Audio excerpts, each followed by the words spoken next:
So car manufacturers today have huge problems. The cars themselves have huge problems. And a lot of these issues probably stem from the planned obsolescence thing. Building cars so that they fail early, so that you have to either buy another car or have to pay for expensive repairs at the dealer.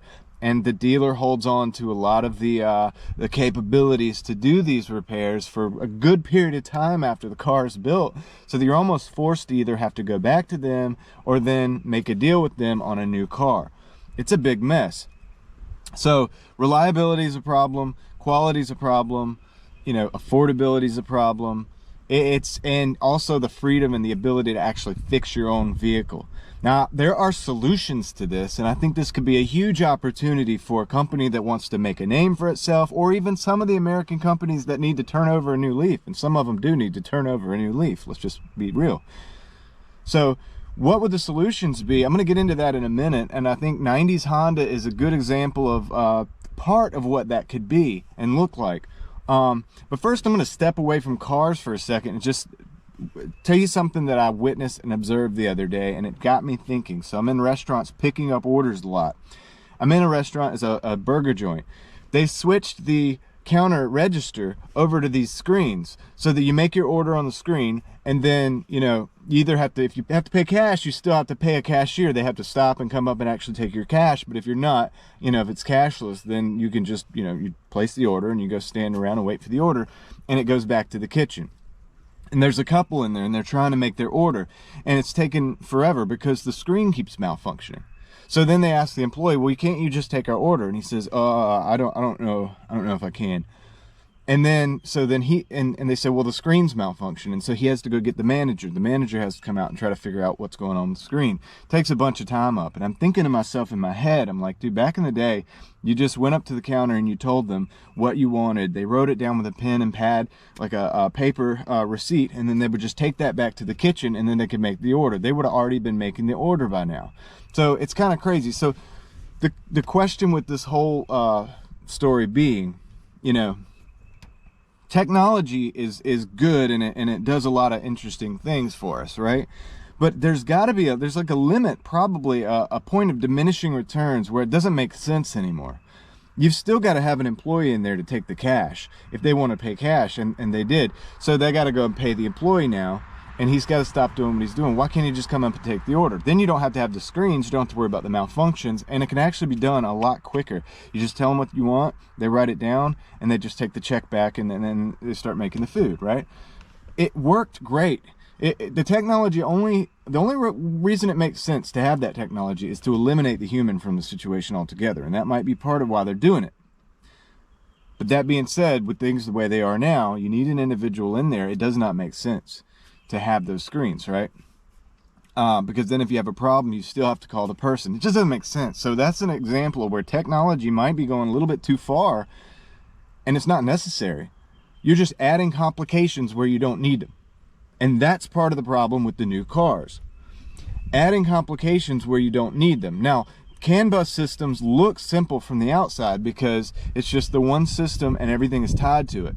The problem with that being that you got a problem with the headlight, you got a problem with the tail light, you got a problem with the radio or whatever. It can cause serious issues that you might even not even be able to drive the car, and now you got to go and get it fixed. To get it fixed, you have to tap into the whole system. I mean, something might need to be replaced that connects to everything, rather than say this car. All right, bring it back to 1990s Hondas. This is a 93 Honda Civic. If the headlight goes out, for example, in this car, it doesn't affect any other system in the vehicle. The headlight's out, you find out the headlight's out, you go and replace it. Not only is it affordable to replace, it's easy to replace. It's a less than 5-minute job. You pop the hood, you take the headlight out, you go and you unplug it, you take the headlight out, you put the headlight back in, you plug it back in, and you're done. There's not even anything that you have to remove to get out of the way. That's how cars should be built.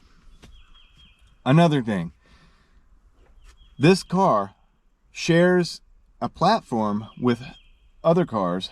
So Honda had the Integra, and the Integra is like the, forgive the light, the sunlight there. I've tried to get in the shade, but it didn't work. And, but anyway, whatever. forget the light. Who cares about the video quality, right? I got a point here. I'm trying to make a point. So this car, the Honda Civic, had a sister car in the, you know, the more elite class Acura division of Honda. And Acura had a bigger engine, and it had, you know, a few things that were a little bit different. It had different looks and stuff. But essentially, there were a lot of parts that actually are common to both of those vehicles. Now, that does a couple things. If the car, say either one of your vehicles breaks, whether you have an Acura or a Civic, then you go to the dealership. At the time, in the 90s, you go to the dealership and they'll have the part, and the parts are readily available because a lot of the parts are very similar, the switches and different things like that.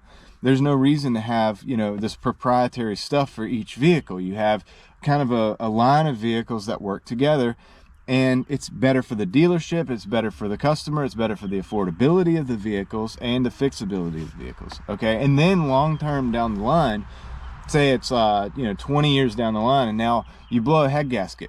If you're an individual, maybe you don't want to take the thing to the machine shop and do all this different stuff. Well, they made millions of the cars. The engines are the same, so you get a D series. This is a D series engine, so you know they had all kinds of variants of D series engines, but all of them will pretty much bolt in, pretty much run. You might need to swap the computer, or you could even use a not a very complicated method of tuning the computer to where it will work with whatever engine. So it's pretty simple stuff, right? So you don't really need the dealer. But if you want to go to the dealer and get high quality parts at that time, you could, because the parts wouldn't be that expensive because they're mass produced, you know, in a quality way. But there, a lot of the same parts work on many different vehicles from that period of time.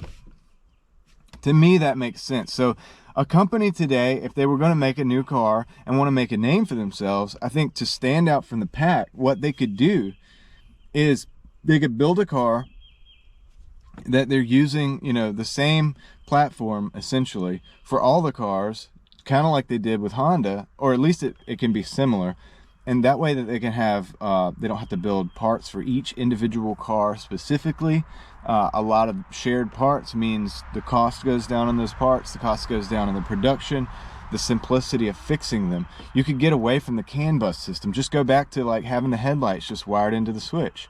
Just have everything wired in where it needs to go, so that if one thing fails, the whole vehicle doesn't fail, and then you will develop a reputation for reliability that way, because people will realize, oh, I don't have to like take my car into the dealer because my taillight went out, or I don't have to go to the dealer because my key fob, the battery is out in my key fob, or whatever, I need to program, or I lost my key fob or whatever, and I can't get the car started. Now I got to go get keys programmed. It's gonna be $200 plus labor to do that, right? This is crazy.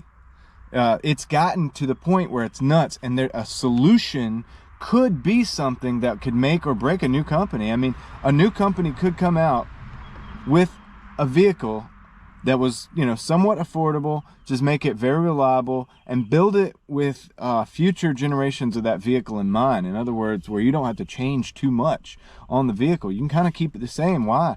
Because now you have engines, you have extra engines, you have extra wiring components, you have extra switches, you have extra fuel components, right? Everything that you have on the vehicle, you've already pretty much designed, and it keeps your costs down as a company, but it's also going to keep the cost down as the individual who buys the vehicle.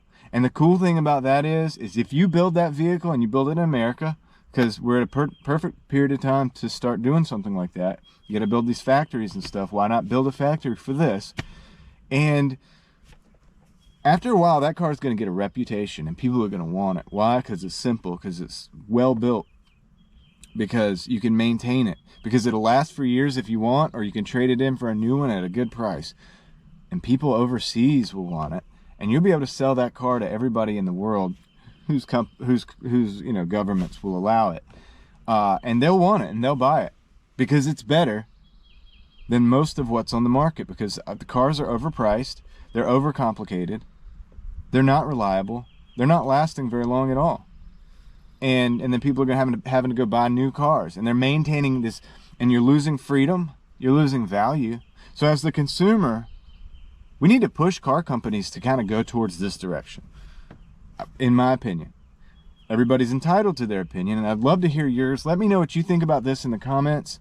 I'm going to keep the video kind of short here, and we'll drill down into the individual parts of this as time goes on. You know, forgive the lighting, the sunlight just got really bright out here. But yeah, let me know what you think in the comments. I'm going to leave it at that for the day. I'll catch you on the next one.